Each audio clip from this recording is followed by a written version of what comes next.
Buenas tardes a todos, soy Salvi Quintero, el máximo responsable del área formativa en Mairena del Aljarafe. Y bueno, hoy voy a impartir una segunda charla sobre lo que yo llamo mi maravilloso mundo de la canasta. En primer lugar, a aquellos que por desgracia hayan perdido algún familiar, pues darle mi más sentido pésame, o algún amigo. Y bueno, esperemos que salgamos de esta, que parece que se está viendo un poco de luz al final del túnel. Hoy voy a dar una charla que, siendo el mes de mayo, seguro que la mayoría de los entrenadores de cualquier categoría, pero sobre todo en categoría mini e infantil, es lo que más estarían entrenando en esta época del año. Ya las fases finales en esas categorías casi se estarían jugando o se iban a jugar, y bueno, y es algo que muchos temen cuando llega esta época del año, y que se hace mucho hincapié durante la semana en este aspecto estratégico, que es la salida de presión. Yo soy un fiel defensor de las presiones a todo el campo. Además, yo soy de la opinión, ya sabéis, ya os lo dije en mi primera charla, que yo tengo mi baloncesto que me he ido creando poco a poco, año tras año, temporada tras temporada, y sobre todo mi baloncesto que lo he ido creando en función de los jugadores que he entrenado. Y bueno, yo siempre he entrenado en categoría pre-mini y mini, nunca he desconectado. Recuerdo que incluso cuando tuve la suerte de estar en ligas profesionales y era director técnico de una cantera, que era concretamente la del Ciudad de Huelva, yo no había una semana donde no estuviera con los niños entrenando, o donde fuese a sus partidos, o algún día los cogía y los entrenaba, porque nunca he dejado de entrenar en las categorías de iniciación. Para mí son fundamentales, y es fundamental que un entrenador nunca olvide esas categorías y que nunca pierda el contacto con ellas, porque le pueden enseñar muchísimo, muchísimo. Y como os digo, yo al estar constantemente entrenando a niños pequeños, descubrí que era muy interesante presionar desde cualquier categoría, con una norma fundamental, y es que no permito hacer ayudas. Yo entreno equipos pre-minis, y los niños, que desde el primer día lo que es correr y botar casi todos lo pueden hacer, yo les monto muchos juegos, les monto muchas dinámicas de 1 contra 1, y después, cuando jugamos situaciones de 3 contra 3, o de 4 contra 4, de 5 contra 5, a mí no me importa que se presione todo el campo, pero yo pongo la orden de que prohíbe totalmente que haya ayudas. Cada niño, cada defensor defiende a un atacante, cada atacante va a atacar contra su defensor. Después, al llegar a la pista trasera, ya pongo otras normas, pero bueno, que eso podríamos ampliarlo en otras charlas, que es la metodología que yo empleo en el minibásquet. Pero bueno, soy un fiel defensor de las defensas presionantes. Creo que en formación, si eres capaz de defender en toda la cancha, con 2 contra 1, con zona press, con saltar y cambiar, eso hace que tu ataque sea mucho mejor. Una vez que digo esto, voy a explicar un poquito las pautas y los protocolos que yo empleo para atacar a defensas presionantes. Lo primero es un aspecto psicológico. Lo primero es que tú tienes que transmitirle a tu equipo y a tus jugadores, no en el partido, sino durante el entrenamiento semanal y en las charlas que tengas, que no hay que temer a una defensa presionante. No hay que temerla. ¿Cómo demuestro que no la temo? Escondiendo mi miedo.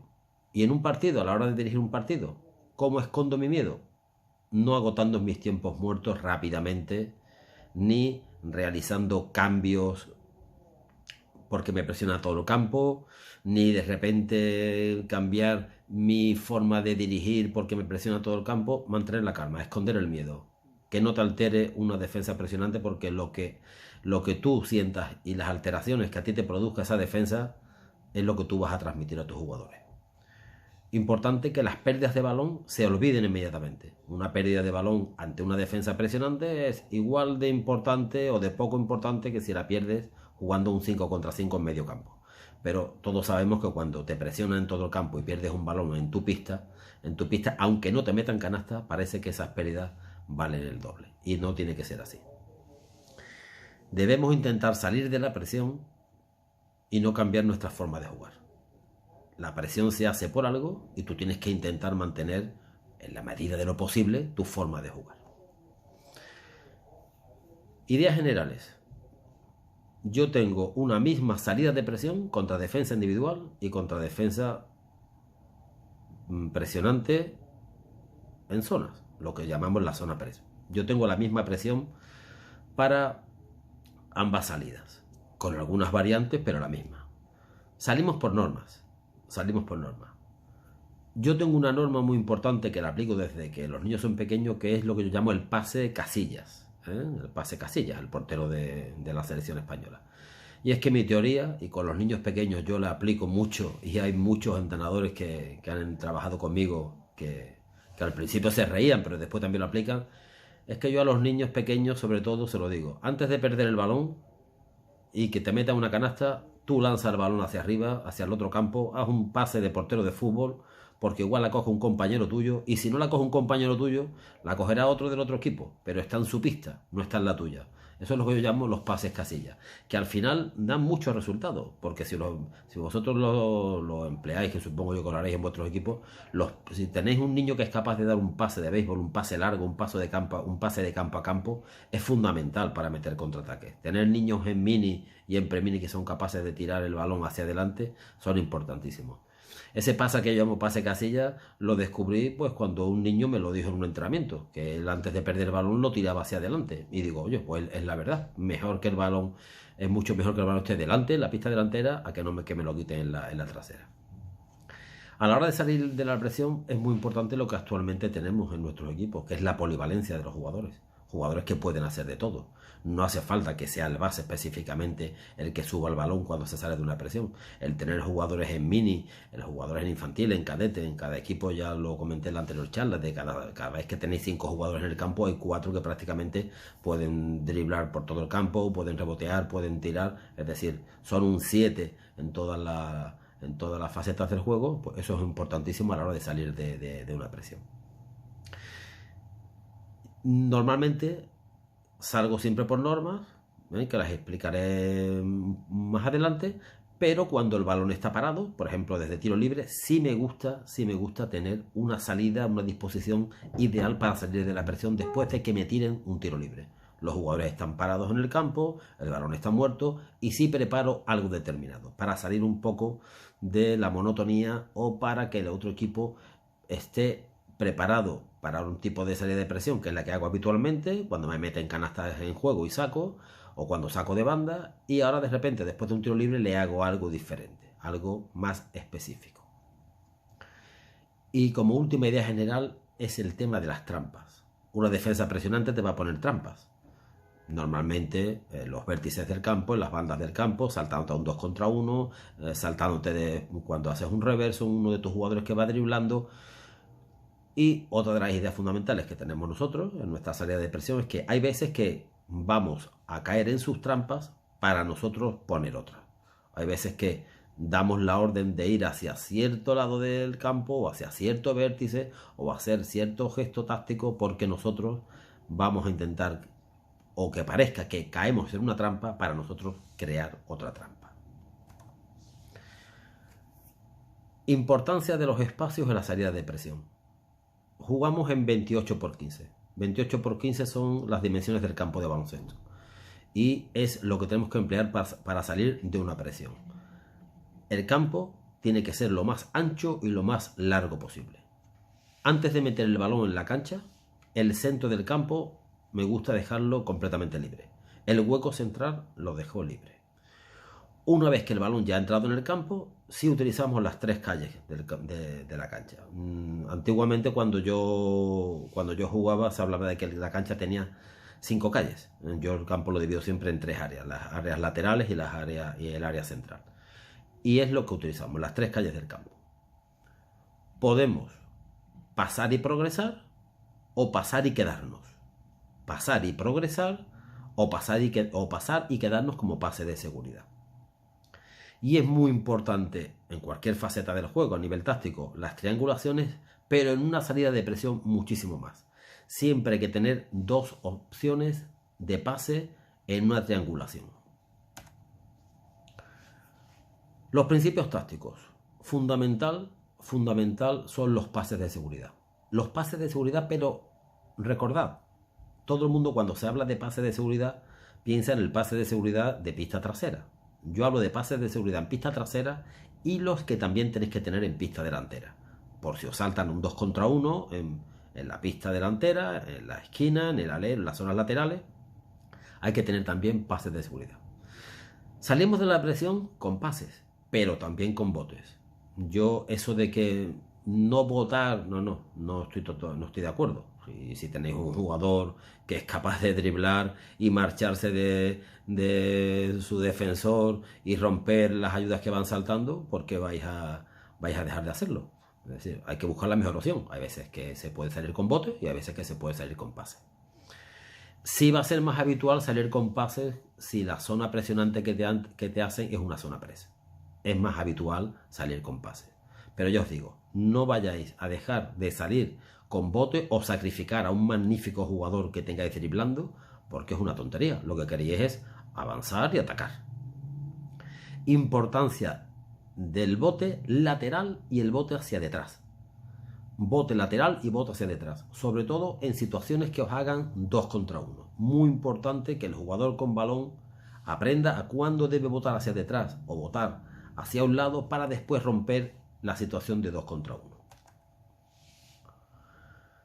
Algunas pautas metodológicas que empleamos a la hora de entrenar la salida de presión. Yo, sobre todo en todos los entrenamientos, hago muchas situaciones de 1 contra 1 en toda la cancha, 1 contra 2 en toda la cancha, 2 contra 2 más una ayuda, es decir, todas las situaciones posibles de juego en toda la cancha.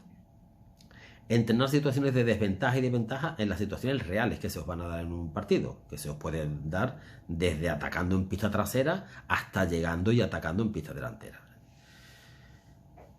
Entrenar en situaciones de presión cuando el árbitro puede tocar el balón y cuando no puede tocar el balón, o perdón, no debe tocar el árbitro el balón. Sabéis que en categorías mini, en categoría infantil, el árbitro pues no tiene que tocar el balón cuando sale un fuera de banda. Entonces no os acostumbréis a preparar salidas de presión desde parado. Entrenarla muchas veces en situaciones reales de que lo tenéis que sacar muy rápido porque no hace falta que el árbitro la toque. Sin embargo, hay otras veces que el árbitro la tiene que tocar. Entonces son diferentes las salidas de presión en una situación y en otra situación.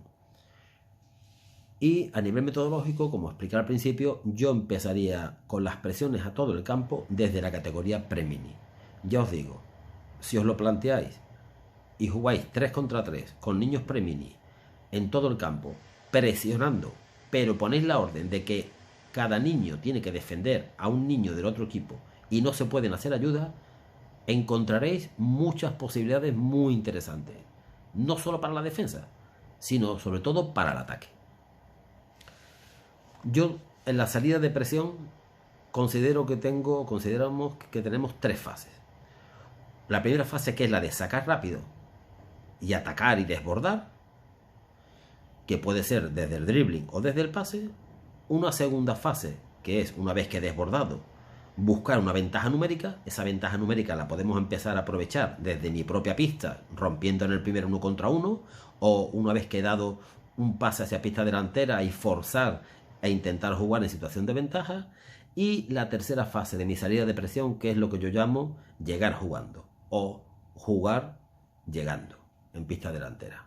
No parar el ataque. Esa es la última fase. Ya os digo, 3 fases: sacar rápido, buscar una ventaja y jugar llegando. ¿Cómo sacar? Bueno, aquí respecto al saque del jugador que va a sacar, hay muchas teorías. Yo voy a desmitificar algunas cosillas que siempre se nos han dicho del tema del saque. Y bueno, como no tengo la opción de verlo en cancha ni explicarlo con una pizarra, más o menos lo voy a decir.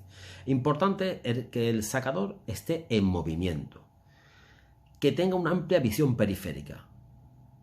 Entrenar el control mental de los 5 segundos. Eso se hace en los entrenamientos. Da tiempo de hacer muchas cosas en 5 segundos. Y que al jugador el reloj no le corra y que los 5 segundos se transformen en 2. Primer mito primer mito que yo quiero romper. Y es el tema ese que siempre nos han enseñado de que no se puede sacar desde debajo del tablero.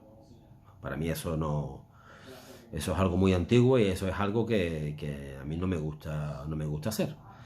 Yo, el jugador, lo que me gusta, el jugador que va a sacar es que salga rápido, que se separe de la línea de fondo. Es importantísimo que se separe de la línea de fondo, que vaya rápidamente a sacar, que vaya corriendo, que salga, porque es lo lógico. El balón cae, cuando nos anotan, cae debajo de la canasta, salgo rápido, salgo por detrás del tablero y lo que quiero es un pase muy rápido. Una vez que no tengo un pase muy rápido, que eso se ve en décimas de segundo, porque no tengo el pase a mis compañeros que están en las bandas, en los laterales, inmediatamente sí corro y me abro por si tengo que dar un pase largo.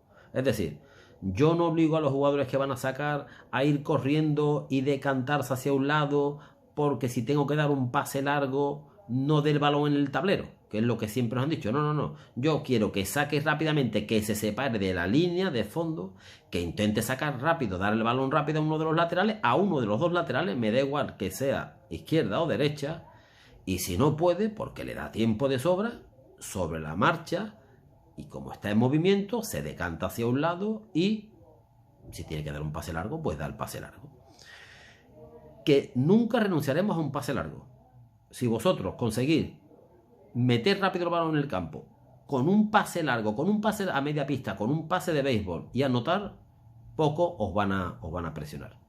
Recordad que el reglamento permite correr por la línea de fondo a la hora de sacar. Es decir, que no tienen que quedarse estáticos. Por eso os digo que me gusta el dinamismo de la persona que saca. Yo hago muchas ruedas, de las típicas ruedas que hacemos todos, de ruedas yugoslavas, salidas de presión, 3 contra 0, y obligo al jugador a que siempre salgan desde fuera del campo, desde detrás de la línea de fondo, más o menos 1 metro, para que se acostumbren a esa situación. Siempre vamos a tener receptores y sacamos siempre al que esté libre. Tampoco me interesa ni quiero que sea un determinado jugador o otro determinado jugador. Evidentemente, depende también de las características de los jugadores. Pero yo os digo, como estamos hablando de salida de presión, actualmente, incluso en equipos de Liga CB, hay 3-4 jugadores que pueden pasar el campo tranquilamente driblando o pasando al pase de seguridad. Y muchas veces es muy bueno para el ataque, que la defensa no se acostumbra a que siempre sea el mismo jugador el que saca, el mismo jugador el que salta 2 contra 1, y sobre todo en categorías de formación.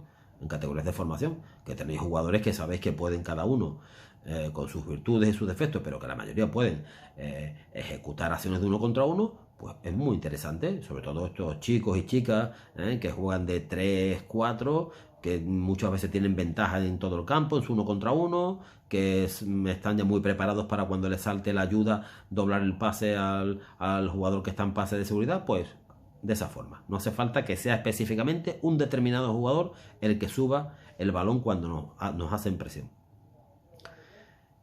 Y recuerdo, y sé que alguno de esta charla puede que esto que estoy diciendo sea un detalle interesante. No olvidéis el pase casillas. Ante la duda, ante perder el balón, antes de que me quiten el balón, antes de que me piten 5 segundos, lanzo el balón delante. Veréis, sobre todo en categorías mini y pre-mini, el montón de acciones del juego de vuestros jugadores que van en carrera, que cogen esos balones que lanzan hacia adelante y meten contraataque. Lo digo por experiencia. ¿Quién debe recibir? Bueno, yo pongo 2 receptores en pista trasera y otros 2 jugadores que se van a la pista delantera. Los receptores que están en la pista trasera, pues por la dinámica del juego, vamos a suponer que son categorías mini, pre-mini, cadete, junior. Bueno, pues lo que quiero es meter el balón rápido en el campo, estamos defendiendo, nos anotan una canasta y los jugadores que están más cercanos a la línea de fondo rápidamente se abren a la línea de banda. Los jugadores que están más alejados, que están defendiendo, por ejemplo, en zonas laterales, por la corona de la situación del base, o en situaciones, digamos, más cercanas al medio del campo, esos rápidamente se van y corren el campo hacia pista delantera. Esos se van. no me importa, ya os digo, no me importa que reciba un teórico base, un teórico escolta, un teórico alero, o en categorías infantiles, no me importa que reciba un jugador u otro, porque todos saben cuál es la dinámica. La dinámica es que cuando nos mete una canasta, si yo estoy cerca de la línea de fondo, rápidamente me abro a una banda para pedirla, porque mi otro compañero se va a abrir a la otra banda y el que está defendiendo pues más alejado del aro va a correr al contraataque. Eso es una dinámica muy interesante porque para las defensas individuales a todo el campo, no saber si tu jugador va a recibir o va a correr, al defensor lo pone en duda y hace que haya mucha más fluidez en ataque. Y tengáis muchas situaciones de desconcentración de la defensa, que reciban jugadores que en teoría no deben de recibir y ataquen, que de repente un jugador corra al campo al contraataque y haya un pase largo y anote, porque su defensor pensaba que como antes recibió él, ahora iba a recibir otra vez. Es una dinámica muy interesante, sobre todo para la formación. Igual que os digo que es muy importante que los jugadores más cercanos a la línea de fondo reciban, o que haya determinados jugadores que reciban, porque si trasladamos esta salida de presión, por ejemplo, a un equipo de Liga EVA, pues en un equipo de Liga EVA yo voy a seguir haciendo lo mismo, porque los equipos que he entrenado en Liga EVA, en Primera Nacional incluso, he tenido siempre, hasta mi jugador, el 4, el jugador que en teoría que ha jugado de 4, ha podido subir la pelota, con lo cual también lo he hecho así. Pero si quieres que sean tus bases los que suban el balón, pues nada, no hay ningún tipo de problema. Es exactamente igual. Una vez que recibes la canasta, sabes que tus dos determinados jugadores que van a salir de la presión son los que se abren a las bandas a recibir y los otros dos corren. Es la misma dinámica. Yo en categoría mini y en categoría infantil me gusta que los niños más cercanos a la línea de fondo sean los receptores y los más alejados a la línea de fondo corran a pista delantera. En un equipo de Primera Nacional, por ejemplo, el último que entrené, o el último equipo que entrenamos en categoría junior femenino, que teníamos muy especificados los puestos, pues nos metían canastas y las jugadoras que determinábamos que tenían que salir de la presión desde el principio en la pista trasera iban rápidamente a recibir y las otras dos iban a la pista delantera. Era exactamente igual, no cambia mucho. Pero lo que sí es muy importante,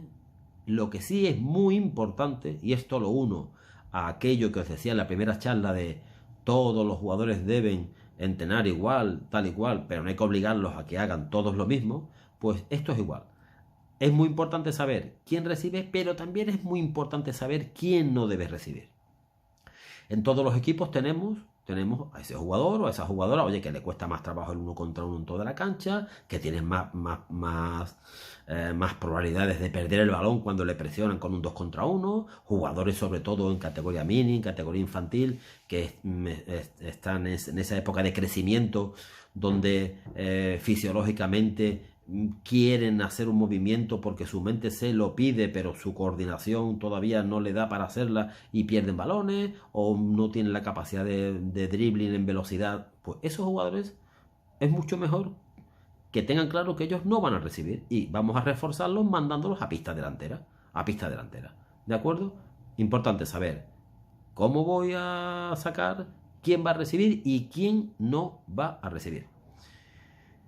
Los receptores más cercanos a la línea de fondo cuando nos meten canasta son los que van a abrirse a recibir y los más lejanos a pista delantera.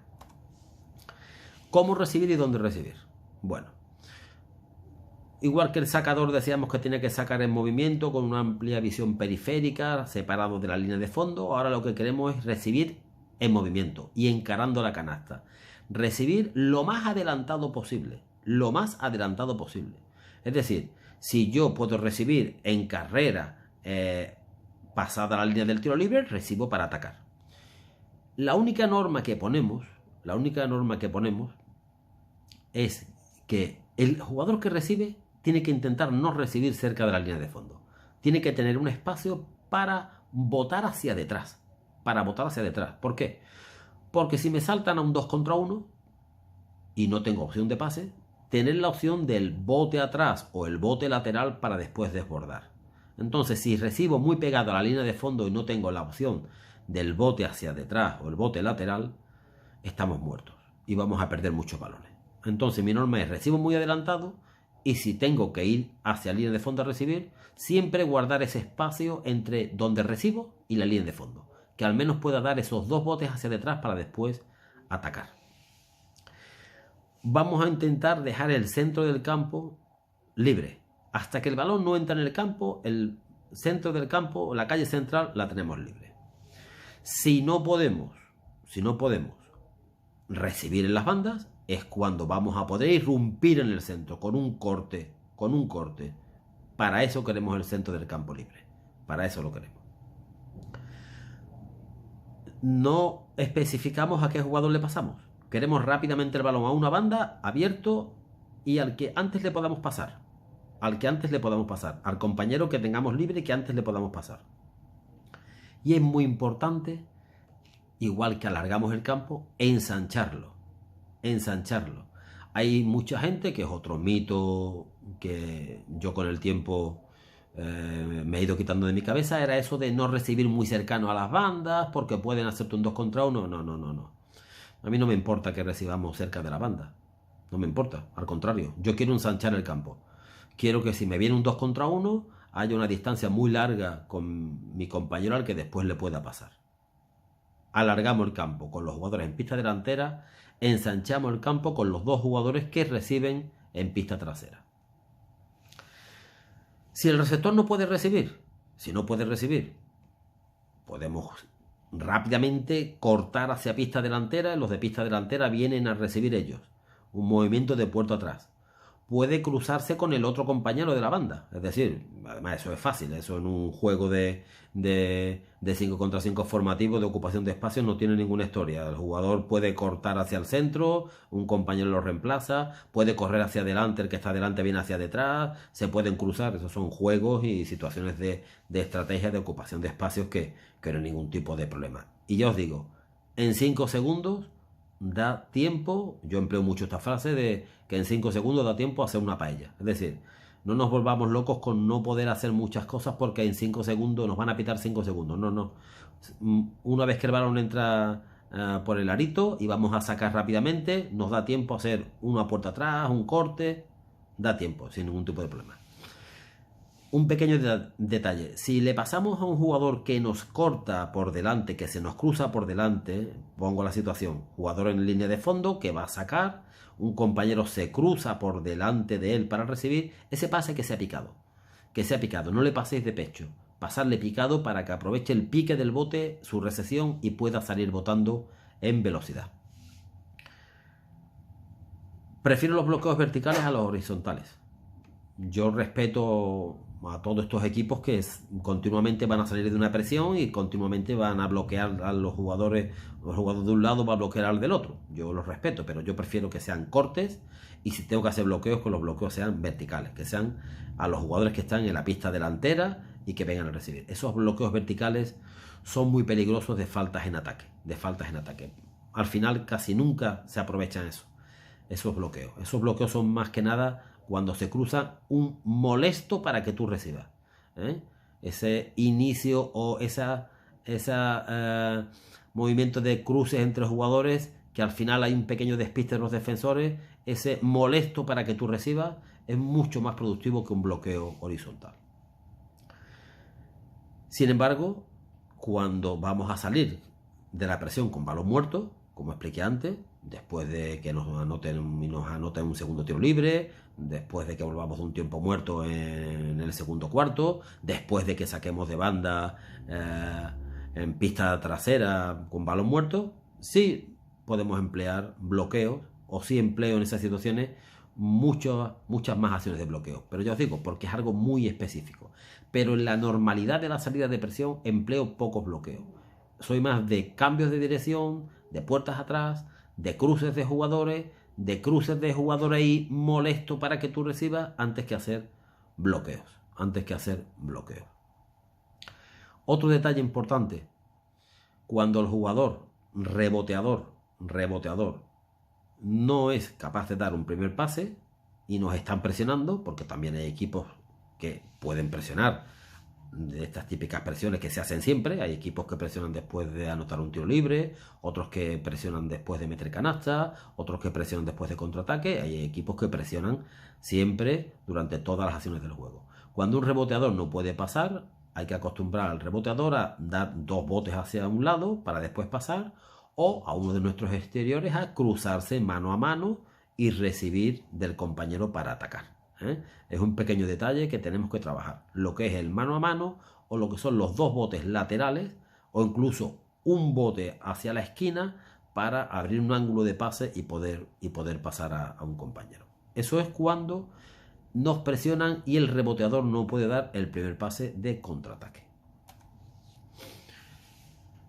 Una vez que sacamos de fondo, una vez que metemos el balón en el campo, el jugador que saca va a cortar rápidamente al centro de la pista. No pasa a pista delantera. Detalle importante, no pasa a pista delantera. El jugador que va por la calle central no pasa a pista delantera. ¿Por qué? Bueno, pues muy fácil. Si recibe en pista delantera y necesita botar, solamente va a poder botar hacia adelante o hacia los lados. Si recibe en pista trasera, hay muchas veces que por necesidad tiene que botar porque le saltan un 2 contra 1, pues si recibe en pista trasera puede dar botes hacia adelante y botes hacia detrás para volver a atacar. Cuando recibe nuestro primer receptor en la banda, ¿qué opciones tiene? ¿Qué le digo yo al receptor? Muy fácil. Yo no renuncio al 1 contra 1. No renunciamos. Recibimos en movimiento, recibimos encarando, recibimos con la mirada arriba. Si tenemos una opción de pase, damos un pase. Si podemos romper en 1 contra 1, rompemos en 1 contra 1. Podemos pasar a la calle central y avanzar. Pasamos al jugador que nos corta por la calle central y avanzamos. Podemos pasar al jugador en pista delantera. Situación: recibo en un lateral del campo, encaro la canasta contraria y veo que un compañero en pista delantera tiene opción de pase. Pase para que ese compañero vaya ya a meter canasta. Queremos anotar rápido. Podemos pasar al compañero que está en el otro lateral del campo, en lo que es el pase de seguridad. Y esto es muy importante. Cuando recibo un lateral del campo, cuando recibo un jugador en el lateral del campo, el jugador del lateral contrario se sitúa en pase de seguridad muy pegado a la línea de fondo y ensanchando el campo una barbaridad. Por eso os comentaba, si recibimos con la opción de poder botar hacia detrás, esos 2 botes hacia detrás para volver a atacar, y con un pase de seguridad muy abierto y muy pegado a la línea de fondo, las defensas de 2 contra 1 sufren muchísimo. Recomiendo el pase de seguridad con el campo ancho y muy pegado a la línea de fondo.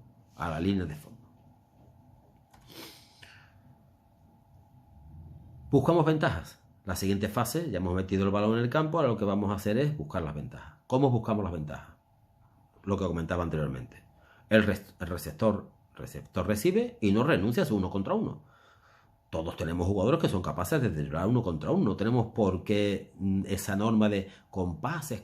Veo muchos entrenadores que cuando les presiona empiezan a chillar. Hay que salir con pases. Yo no. Yo creo que todos conocemos a jugadores que son capaces de driblar 1 contra 1. Pues nada, si pueden hacerlo, que lo hagan. Y cuando vengan las ayudas, que pasen. Incluso hay jugadores que pueden jugar 1 contra 2. Jugadores que cuando les llega la ayuda también son capaces de driblarlo. Pues todos sabemos que esa es otra opción maravillosa. Lo que no se puede es abusar del bote, pero no negarnos a que salgamos de una presión con bote. Son cosas diferentes. Importancia del bote hacia detrás y el bote lateral. En situaciones de 1 contra 1 y de 1 contra 2. Boto hacia detrás para que los defensores vengan hacia mí y volver a arrancar. Y también otra opción que tenemos es que el jugador que sale en dribbling es el jugador que estaba como pase de seguridad y que recibe. El balón entra en el campo, en una banda, me saltan un 2 contra 1, por ejemplo, le paso al compañero que está en la banda contraria como pase de seguridad y este es el jugador que dribla y que ataca y que va a buscar la ventaja en la otra cancha. Cuando buscamos la ventaja numérica en la segunda fase, ya hemos metido el balón en el campo, hemos salido de la pista trasera y buscamos una ventaja. Queremos rebasar a la defensa. Yo a una defensa presionante lo que quiero es meterle canasta. Quiero meterle canasta. Yo no me importa que me presionen. yo sé que voy a atacarles y les voy a meter canasta. Entonces vamos a rebasarlos con pases. Con pases, es decir, el primer receptor ya puede pasar a calle central y avanzar y buscar con pase una ventaja. Podemos pasar a las calles delanteras, a los jugadores en pista delantera, perdón. Es decir, recibo, encaro, miro la canasta contraria y mi compañero en pista delantera puede recibir, inmediatamente le paso y a partir de ahí busco la ventaja. Muchas veces, cuando recibimos y nos saltan un 2 contra 1, tenemos la opción de refugiarnos, de defendernos, de no perder el balón. Yo no, yo pienso en lo contrario. Yo soy de los que pienso en pases de seguridad para pasar y atacar y buscar la ventaja con el pase. Me hacen un 2 contra 1, yo salgo de ese 2 contra 1 y a partir de ahí ya busco la ventaja con el pase y voy a anotar. Por eso os comentaba lo importante de la triangulación, tanto en la pista delantera como en la pista trasera. Y llegamos a la última fase. Hemos driblado en nuestra pista trasera, hemos creado una ventaja y hemos ido ya a anotar y hemos anotado, o hemos pasado el balón con una triangulación muy rápida, o hemos dado un pase adelantado a los jugadores en pista delantera y ya tenemos una ventaja y vamos a atacar. O resulta que hemos salido de la presión y nos hemos plantado en la pista delantera, los 5 jugadores llegando, y tenemos que atacar. Pues nosotros no paramos en ningún momento el ataque.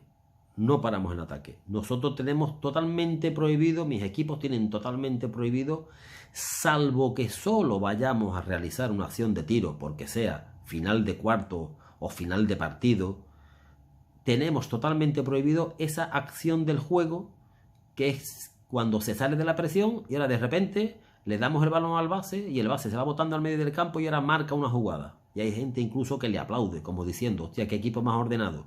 Yo no. Yo esa acción del juego la tengo prohibida. Nosotros hemos pasado de la presión, hemos buscado una ventaja y si no tenemos la ventaja, llegamos y jugamos. Unimos nuestra salida de presión a rápidamente atacar. Rápidamente atacar.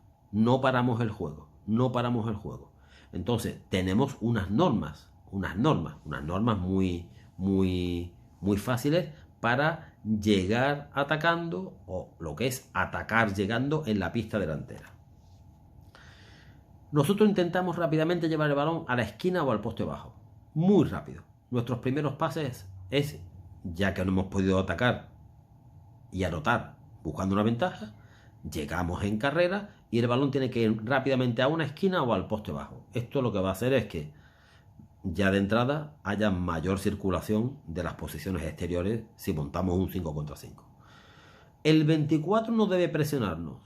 Sí, el reloj de 24 no debe presionarnos. No podemos estar pensando en el 24. Nosotros hemos atacado muy rápido, no nos han pitado 8 segundos, con lo cual sabemos que nos quedan 16 para atacar. Fijar la lógica.